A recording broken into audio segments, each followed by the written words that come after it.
Hello दोस्तों, कैसे हैं आप लोग। उम्मीद करते हैं कि मस्त और ज़बरदस्त होंगे। तो आज हम बिहार बोर्ड परीक्षा आगामी परीक्षा 2026 का जो भी ऑफिशियल आया हुआ था बिहार बोर्ड के साइट पे मॉडल क्वेश्चन पेपर, उसका सॉल्यूशन देखने वाले हैं। तो उसका पहला क्वेश्चन है निम्नलिखित में से परिमेय संख्या कौन सा है। परिमेय संख्या हमको देखना है। तो परिमेय संख्या होने के लिए जो भी संख्या रूट में दिया हुआ रहेगा उसका रूट से बाहर क्लियर होकर निकल, जैसे √9 दिया हो तो इसको हम क्लियर रूप से लिख सकते हैं √3 गुना √3, यानी 3 बाहर निकल जाएगा। इस प्रकार कह सकते हैं कि √9 जो है ना वो परिमेय संख्या है। यहाँ पूछ रहा है अपरिमेय संख्या। तो अपरिमेय में क्या होगा, जो संख्या रूट में है, रूट के अंदर जो भी संख्या है वो सही रूप से या कोई भी डिजिट दे करके बाहर नहीं निकलता तो वो अपरिमेय होगा। तो इसमें से हम 441 का निकालते हैं तो वो जो है परिमेय है, 26 भी परिमेय है और 2209 भी परिमेय है। तो आपका जो है डी नंबर आंसर होगा √2/100, क्योंकि इसको हम काटते हैं तो 1/50 होगा। 2 से एक बार में 2 से 50 बार में, यानी √1/50, जो कि इसका रूट बाहर नहीं निकलता है। अतः आपका 2 आंसर होगा, डी नंबर आंसर होगा। अगला क्वेश्चन है 2 नंबर में, यदि दो धनात्मक पूर्णांक के लॉसव तथा मौसव समान हो तो संख्या होगी।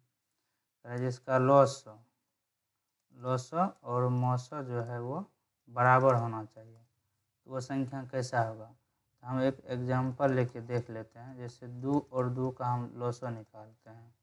इसका लॉसव निकालेंगे तो 2 बार में कटेगा, यानी इसका लॉसव 2 हो जाएगा। और इसका हम 2 और 2 का एचसीएफ निकालते हैं, एक बार में कटेगा, कट गया, यानी इसका मौसव भी 2 और इसका लॉसव भी 2। वही कह रहा है जो कौन ऐसा संख्या है जिसका मौसव और लॉसव दोनों बराबर हो तो वो संख्या कैसा होगा। तो वो संख्या क्या होगा, वो संख्या बराबर होगा। इसलिए इसका आंसर सी नंबर होगा। अगला क्वेश्चन है, कह रहा है इसका मान निकालने के लिए 0.0001 पे एक रेकरिंग दिया हुआ है पूरा। इसको हल करने के लिए क्या करेंगे, तो सबसे पहले जो संख्या दिया हुआ है उस संख्या को लिख लेंगे। तो पूरा संख्या 1 है। जिस पे बार नहीं लगा हुआ है उसको क्या करेंगे, घटा देंगे। और जिस संख्या पे बार लगा हुआ, पॉइंट के आगे जिस भी संख्या पे बार लगा हुआ, जैसे 1 2 3 4, इस पे 4 गुना दे देंगे। ये हो जाए 1/4 गुना, यानी आपका ए नंबर आंसर हो जाएगा। ए नंबर आपका आंसर हो जाएगा। अगला क्वेश्चन है, किसी पूर्णांक m के लिए विषम पूर्णांक का रूप है। m एक संख्या दिया हुआ है, कह रहा ये विषम होना चाहिए।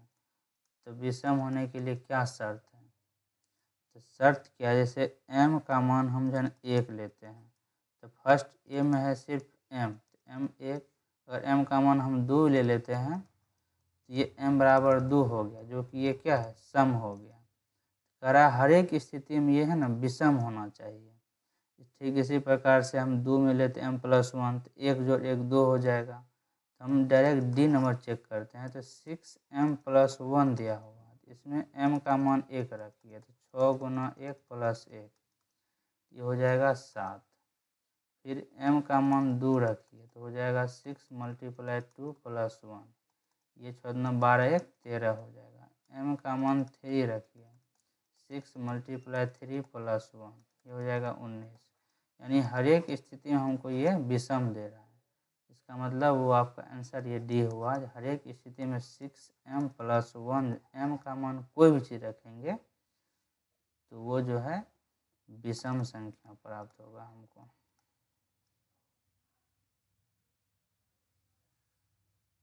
अगला क्वेश्चन आपका दिया, यदि a बराबर यानी a का मान दिया हुआ आपका 3 के पावर 2 मल्टीप्लाई 5, b बराबर दिया हुआ 3 मल्टीप्लाई 5 का स्क्वायर मल्टीप्लाई 7 के पावर p, और c का मान दिया हुआ 3 मल्टीप्लाई 4 7 के पावर 3, और ए बी सी का क्या लॉसो दिया हुआ 3 के पावर 4 गुना 5 के पावर 2 गुना 7 के पावर 4। तो कह रहा है पी का मान निकालने की, तो पी का मान 7 के पावर पी है, तो यहाँ जो 7 के पावर 4 है तो ये 7 के पावर 4 हो जाएगा, यानी पी का मान हमको 4 आ जाएगा।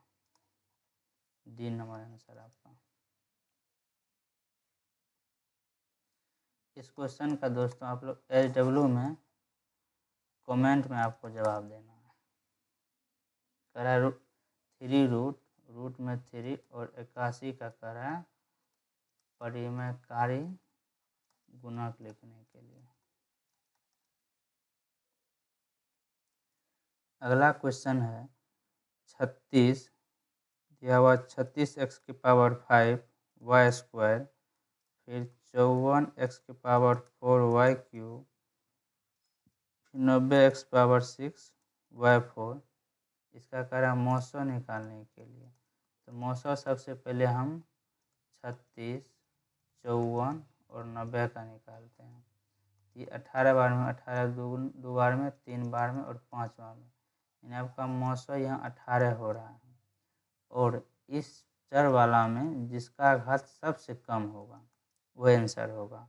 तो x का घात सबसे कम 4 है और y का घात सबसे कम 2 है। आपका आंसर हो जाएगा ए नंबर।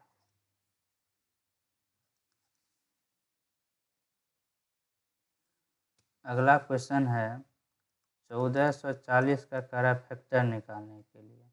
इसको निकालते हैं 2 से, ये हो जाएगा 720, 2 से हो जाएगा 360, 2 से 180 और 2 से 90, 2 से 45, 3 से 15 और 3 से 5, यानी फैक्टर 2 के पावर p मल्टीप्लाई 3 के पावर q मल्टीप्लाई 5 के पावर r के रूप में आएगा। तो 2 अब p का मान कितना आ जाएगा, क्या गो 2 है, 1 2 3 4 5 गो 2 है, 5, 3 क्या गो है, 1 2 2 गो 3, 5 क्या गो है, 1 गो है, यानी ये p का मान, ये q का मान, ये r का मान।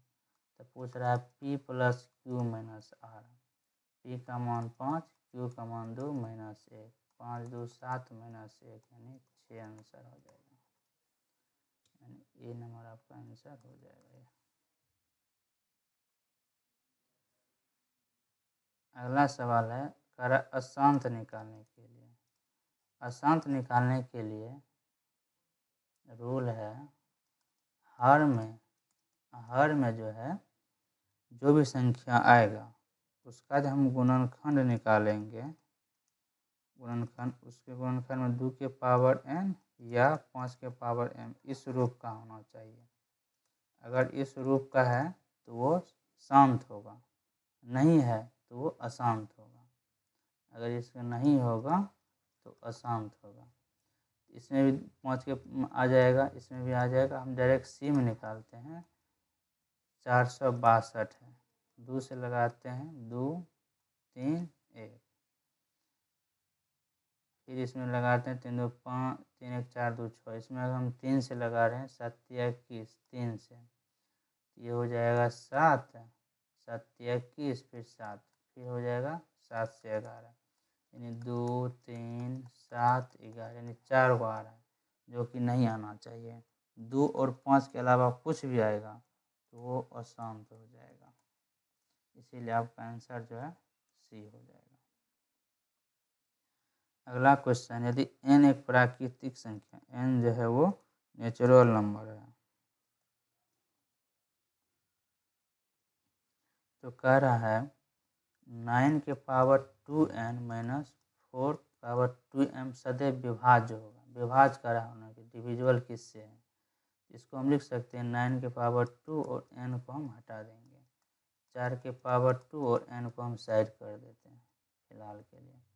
तो 9 का पावर 2 81 का पावर n माइनस और 4 चौके 16 के पावर n। हम जानते हैं a के पावर n माइनस b के पावर n अगर इस टाइप का रहेगा कोई भी, तो वो जो है a माइनस बी से अवश्य विभाज्य होगा। a माइनस बी से अवश्य, जैसे मान लीजिए n की जगह 2 लेते हैं तो a square minus B square हुआ, तो ये हो जाएगा a plus B into A minus B. इसमें a माइनस बी आया। ठीक इसी प्रकार n तो कुछ भी रहेगा तो a माइनस बी से विभाज्य होगा। इसका मतलब 81 माइनस 16 यानी 65, वो 65 से जो है सो विभाज्य होगा। तो 65 का अगर फैक्टर निकालते हैं तो हो जाएगा 5 और 13, यानी ये दोनों से विभाज्य होगा। इसीलिए इसका आंसर हो जाएगा आपका सी नंबर। दोस्तों अगर आपको अच्छा लगा होगा तो लाइक शेयर और सब्सक्राइब कर दीजिएगा। Thank you.